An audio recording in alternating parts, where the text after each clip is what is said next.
dragon that we've built here at E3. It's awesome. We wanted to give all the fans and the audience at Game Trailers and Spike a sneak peek. All right, cool. Here we go. This is Skyrim. It looks beautiful.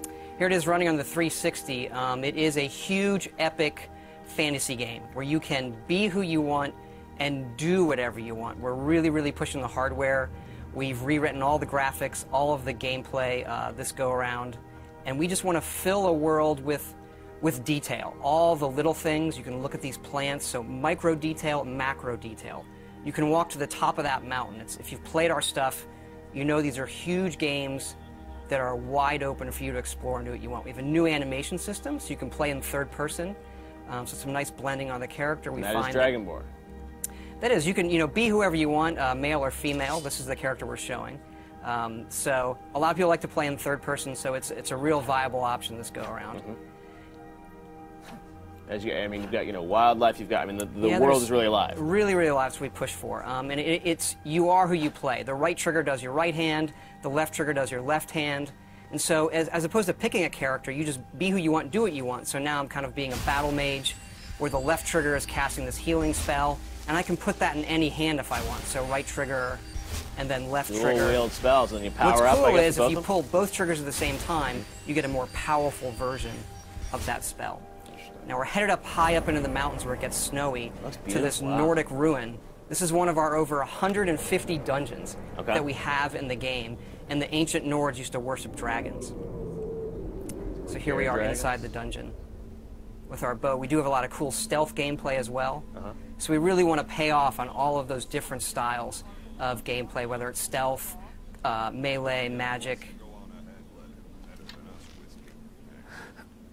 As this person is switching between first and third, do you think a lot of people are going to play it that way, or? I prefer first person myself, but I notice a lot of people just like to run around in third person. You can also dual wield swords. Okay, wow. Actually, dual wield any one-handed weapons.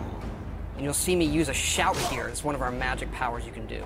There are a lot of shouts throughout the game, right? These dragon shouts? Yep.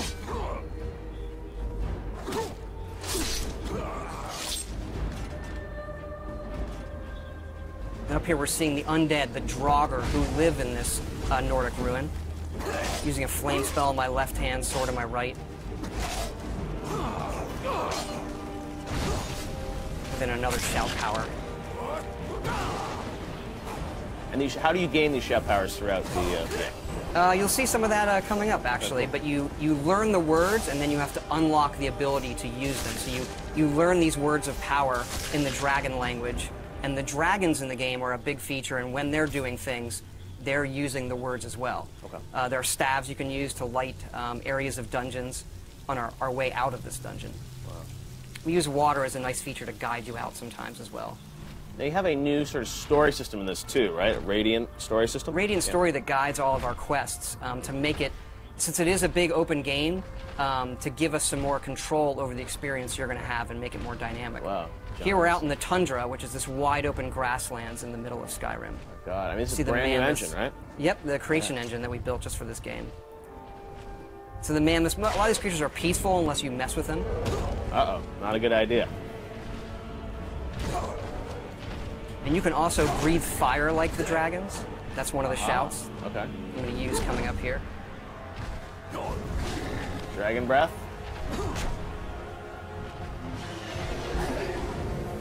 Aha. And dragons can attack anything. They're dynamic creatures. We don't script them. So when we're playing the game, we don't know what they're going to do often. They are these big boss fights that are dynamic and interesting in ways that we've never experienced in a game before. Now, I read a rumor online this week that the game is over 300 hours, or you can spend at least 300 hours in the game. There is at least 300 hours in it. We kind of have stopped counting. There was so much stuff in this game. Oh, and here's a battle with the non-friendly dragon. Kind of getting some help from the guards at this tower here. And then when they die, you absorb their souls, and this allows you to unlock words of power, shouts that you've learned, and power them up. And then we also have fights in the game in times where there are multiple dragons. So here comes another one up there, a frost dragon. They're even more powerful than the dragon that I just defeated with the help of the guards. And what's cool about this game is, dragons are not just going to come into the, the final 10% of the game. I mean, you're going to see them throughout the game, right? They are creatures like any other, and you see them not from the initial get-go, but you see them throughout the game, yes. I was reading your character sort of starts this game, you're on your way to your execution, is that true? You are being led to your execution. This is another shout there, Storm Call. So this calls a storm that brings lightning down to defeat your enemies, one of the more powerful shouts.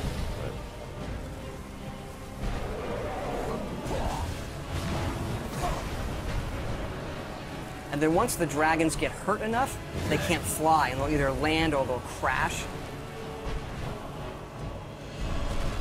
And how will your relationship with these dragons change throughout the game? I mean, obviously, there's some that will be friendly to you. I don't want to quite spoil it yet, but they all aren't out to destroy the world, and why they're back and what they want is part of the mystery of the main quest in the game that you're going to uncover. Wow, very cool. Justine, are there any questions from fans for Todd? I have a question here from Jerry V on Facebook. Says, love the guilds in Oblivion. I wonder if the factions are going to return. Do you think it'll happen? We do have factions returning. Our three main factions are the College of Winterhold, which is like for the mages, the Companions, which is our warrior guild, and then the Thieves Guild, of course. Right. Very cool. And there's the beautiful Skyrim logo, and the date we know is going to be 11/11/11, which is coming out in November. Very cool. Justine, any more questions? Let's see, Player22 on Twitter says, loving the new engine. Can't wait to see more. Curious with how many environments they will have in Skyrim. There's a lot. It's another thing where we stopped counting. I mean, we have 7 major different regions in the game. You've seen some of that where we get into snowy mountains and pine forests and fall forests, that open tundra, lots of different dungeon types. I mean, we go at this each time trying to make the biggest, craziest role-playing game we possibly can and let people just do whatever they want. Awesome. Well, Todd, thank you so much for coming by. We cannot wait to see more of Skyrim. It's definitely going to